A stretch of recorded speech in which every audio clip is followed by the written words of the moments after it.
Hi, my name is Patrick Babineau. I'm a citizen of Thurston County, and I'm concerned about keeping the good quality of life we have here in the county. I'm also your host for our show called Around Thurston County.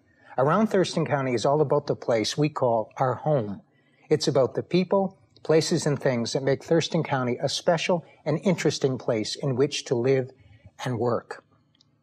In today's show, we'll be discussing the important work of Animal Services of Thurston County with our special guest, Suzanne Beauregard, the Director of Animal Services. For those of us who have pets or have had them or who love animals, the Animal Services of Thurston County is an invaluable help for those wanting to adopt a pet, to foster care an animal, or to understand how to be better pet parents. Many of you may already know our guest, Suzanne Beauregard.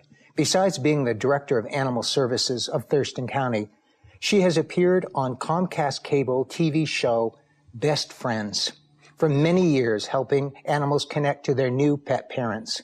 Suzanne has also been active in the county to push for the humane treatment of animals and has been a real advocate for them. Suzanne was born and raised in Texas and graduated from the University of Texas with a composite major in biology, chemistry, and physics, and has a teacher's certificate. Suzanne went from teaching to social work and administrative regulation in Texas. She was also involved in animal welfare in Colorado and has combined these skills to effectively manage her current position. Suzanne directed the Humane Society in Colorado and then came to Olympia with her son, a daughter, 2 dogs, 3 cats, 2 rabbits, 2 ferrets, and a husband to take on the directorship position at Animal Services of Thurston County. Welcome to our show, Suzanne. Thanks you. For coming. Why don't we get right into some of the discussion, because a lot of folks out there might be interested in a general overview of how Animal Services of Thurston County operates. Okay. What would you say is the principal mission of Animal Services of Thurston County? The mission for Animal Services was written in 1992. I remember that meeting well, even though it was a long time ago.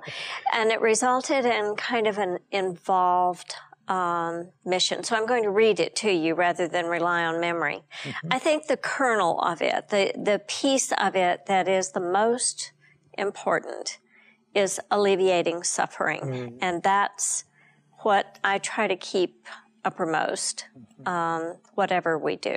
Mm-hmm. The mission is actually to promote responsible pet ownership for the safety and health of people and animals, to reduce pet overpopulation, to enforce animal law, to alleviate animal suffering through proper medical care and humane euthanasia, to provide temporary shelter for stray and owner-released animals, and to provide opportunity for adoption of animals. Doesn't just flow off the tongue now, does it? It's an important mission. It is, and it's complex. Mm-hmm. What jurisdiction does Animal Services of Thurston County work with, and how large is your actual service area? Our service area is 774 square miles, wow, which encompasses all of Thurston County. Mm-hmm. Some of that is water. Yeah, we do water too. We've even dealt with seals, and we still do if Cascadia refers them to us, but we try not to. I've done my share of trout procurement for seals. Thank you. That's about 242,000 people, maybe give or take 500, that we serve in our combined populations. But the jurisdictions that we serve are Olympia, Lacey, Tumwater, and unincorporated Thurston County. So if you can subtract out Yelm, Tenino, Rainier, and Bucota, those have independent animal protection, well, not necessarily protection, but control groups. And although we do work with them, we don't serve them at the level that we serve unincorporated county and the cities. We don't enforce their ordinance for them like we do the others. But on occasion, you may have to work with a jurisdiction in South County area. Oh, absolutely. And we do very willingly. Every now and then they'll run across a situation that they aren't comfortable handling. Mm-hmm. And when that is the case, yes, we're certainly here to help. Great. I know the animal services, and I personally love going to your shelter and love looking at the animals. It's almost like window shopping, and actually we're interested in maybe adopting one of your cats. And everyone I speak to seems to talk glowingly about rescuing some kind of animal that has become their beloved pet. So it's in the hearts and minds of a lot of people. What are some of the services that Animal Services actually provides the community? Well, there's some that only we can provide, which have to do primarily with law enforcement. Mm-hmm. We are commissioned officers, all of us are. I don't look like a deputy, but I am one. And we have, with very limited commission, incidentally. Don't call me if you have a traffic problem. I can't help you. But that's one thing that's really huge. We enforce not only local ordinance as it relates to animals, but we also enforce state law as it applies to investigation of cruelty in those statutes, and they are rather lengthy and complex. It's not a simple piece. And then the dangerous dog and potentially dangerous animal statutes that derive from the state law that are often reiterated in our local codes. We enforce those.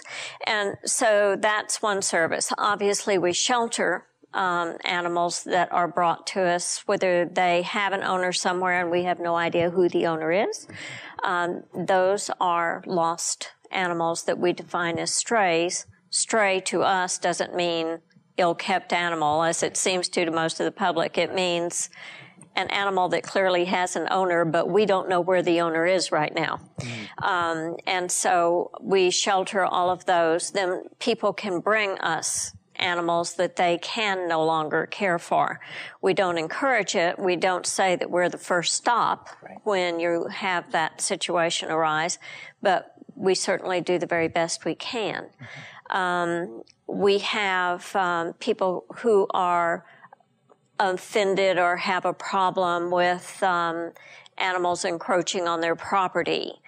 We do rent humane traps for people, because when I came over 20 years ago, people were shooting them, and I had to find some alternative to that because that was not.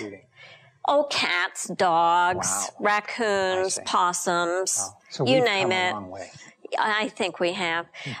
We do also serve as a triage center for injured wildlife or for wildlife that is in a dangerous place. Yes, we rescue baby ducks that go down storm sewers.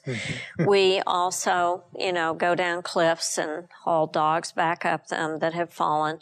There are just a variety of things we do in that venue. And then, of course, aside from reuniting pets and their owners, which is a huge function for us and one that I think is underused, we place animals for adoption. And that's, I think, typically where people are most, where they see us, and yet that's only a tip of what we do. It's wonderful to be able to find alternatives for animals who have no other alternative, and we love that.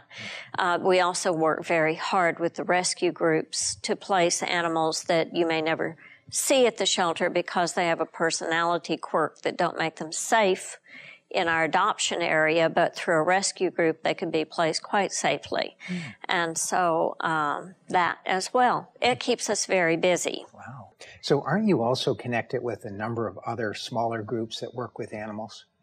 Yes, something you mentioned earlier. You were talking about how people are always telling you stories about rescue. Yes. I'm beginning to think that that's a new component of human need now, to be able to rescue, to see yourself as being a rescuer. I'm okay with that. I think that's a terrific idea. But it's also true that we couldn't do what we do by ourselves, and I recognize that, always have. We work within the web of organizations that have specialties within the county and even the state. Soon we'll be taking some animals coming from Bakersfield issue in California because they don't have places for them. Seattle Humane takes some of our animals from time to time to place. And we have rescue groups within the county, from Hoofed Animal Rescue to Feline Friends, Concern for Animals, just many other organizations in this county and in others that we work with. And then I also I sit on the Albon Foundation board, and we've been able to help for many years with grants to new organizations or organizations that are fulfilling a very strong need. Of course, with the interest rates and the kind of making money that has been just unavailable in the past few years, that hasn't been as active, but still, it's there and it helps. What would you say is your favorite animal service? I think the one that I get the best kick out of is reuniting a pet with their owner. And how often does that happen? Oh, daily. Wow. Really? Oh, yes, daily. But some stories are better than others, you know. It's just, you know, like the cat that's been gone for 3 months. And you think, oh, man, what are we going to do here? And then it has a microchip, and then you call, and the owner goes, I've been missing it for 3 months, so thank God it's home. And it's so... It's really warming. Yeah. It is. And, you know, an animal's own home is the best place for an animal from the animal's perspective, because this is someone they know. It's someone they trust. They can fit right back in. Their little bed is waiting for them. It's just a good thing. And then I don't have to find a new home for them. And I like that. Yeah, and I can imagine a lot of people who have that kind of unexpected rescue when they may feel that this pet that's brought them so much joy is gone, and then your service is able to help them reunite. That's great. And I know how that feels from the other end. My own cat was missing for 6 months. Really? And if he hadn't wandered into one of my friends' yards, who happened to be a vet, and scanned him, I would never have seen him again, because he was miles from my home. You mentioned earlier about kind of inferred about the recessionary time we're in, the current situation. What would you consider the most pressing concern of animal services now during this current recession? Keeping animals in their own home. It is one of my biggest concerns, because if an animal remains in its own home, it's stable. Even if that home is going through difficult times, I would rather do everything I can to keep the animal in the home than I would take the animal in and try to find a new home for it. A shelter is a terrifying place for an animal. And the ones that do best with that environment, with our environment, we recognize are not necessarily animals that were anything other than wonderful in their own home, but they can't deal with what we're throwing at them, which is smells of every kind, sounds that they've never heard before, a cubicle instead of a warm couch. And it's very difficult for them. And even recognizing that, it's very hard for us to change that reality. And some animals really can't be rehomed out of that environment. And so it's always better to keep them in their own home, where they may function very well. You know, some of us are a little afunctional when we go out in public, and yet in our own home we do really well. That's right, yeah. And why not with animals as well? It is true. Because they have their own personalities. Yes, they do.